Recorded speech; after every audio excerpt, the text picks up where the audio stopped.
नमस्कार मित्रों। आज देश एक भयावह संकट की महामारी के दौर से गुजर रहा है। पूरे देश भर में एक डर, भय, आतंक का माहौल हो चुका है।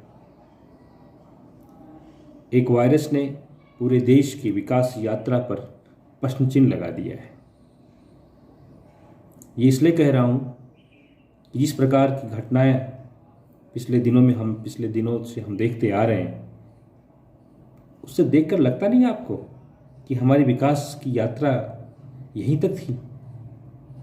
ऑक्सीजन के मारे दम तोड़ते हमारे लोग, दवाई के कारण बदहाल हमारे देश के लोग, अस्पतालों की दशा, इन सब के बीच हमने जो देखा है, जो राजनीति का गंदा खेल पूरे देश में चल रहा है, ये सब विचारणीय प्रश्न नहीं है।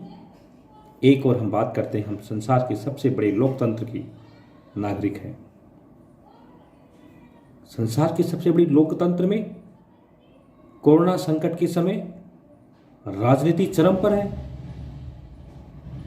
मैं ठीक हूं, नहीं हूं, आप ठीक हैं, नहीं है, ये कोई मुद्दा नहीं था। मुद्दा यह था कि हमें देश की जनता जो हम पर विश्वास करती है, विश्वास दिल्ली पर भी करती है, विश्वास जयपुर पर भी करती है, विश्वास लखनऊ पर भी करती है, विश्वास छत्तीसगढ़ के रायपुर पर भी करती है, राजधानियों के सत्ता प्रतिष्ठानों का एक नग्न चरित्र चिंतन हमने देखा। पवित्र पावन गंगा की शर्मनाक फोटोएं हमने देखी। हमने अस्पतालों में दम तोड़ते हुए मरीजों को देखा।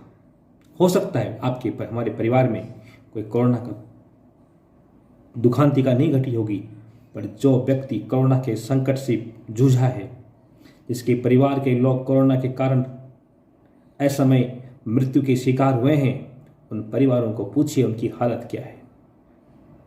आंकड़े नहीं है सरकारों के पास। क्या आंकड़े हैं जी? एक एक गांव में 20-20, 22-22 लोग मरे हैं, पर आंकड़े नहीं हमारे पास। सरकार के नुमाइंदे कहते हैं सामान्य मौत से या प्राकृतिक मौत से लोग मरे। इस प्रकार आंकड़ेबाजी का गंदा खेल इस देश में जारी है। श्रम का विषय है, हम विचार करने की आवश्यकता है। इस संकट के समय हम राजनीति नहीं करके हमें समाज की ओर देखने की आवश्यकता है। इसीलिए मैं कहता हूं कई बार, इस देश में राजनीति की आवश्यकता नहीं है, इस देश में लोकनीति की आवश्यकता है। सत्ता प्रतिष्ठानों पर बैठ कर लोग केवल अपने वोट के लिए, केवल जनता को बरगलाने का जो काम करते हैं, उनको ये देश देख रहा है। राजस्थान की स्थिति देखिए आप। राजस्थान में हम लोगों को लंबे समय तक हम ऑक्सीजन उपलब्ध नहीं करा पाए, हम दवाई नहीं दिला पाए। हम जननायक का दावा करते हैं, हम जननायक हैं। यह हर देश के अन्य राज्य के अंदर भी है। जो देश अपने लोगों के लिए दवाई की व्यवस्था नहीं कर सकता, उस देश के विकास यात्रा पर सवाल उठेगा। हमने 70 सालों में क्या किया? गणतंत्र लागू हुए 70 साल हुए। हमने पूरा एक सिस्टम राजनीति का हमारे देश में चलता है। इस पूरे कालखंड में हमने देखा है 2 महीने 3 महीने का समय चल रहा है हमारे बीच में, हमारा जनप्रतिनिधि गायब है।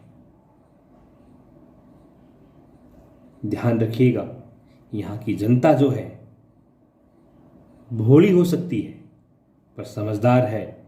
जब जनता निर्णय करेगी तो जिन लोगों ने खता की है, अपराध किया है, उनको दंड मिलेगा। इसी के साथ आप सभी से आग्रह है कि आप कोरोना के संकट के समय अपना खुद का ख्याल रखें, मास्क जरूर लगाएं, साथ में अपने आसपास कोई गरीब, दुखियारा, बेसहारा व्यक्ति है, उसकी मदद करें। जय हिंद, जय भारत।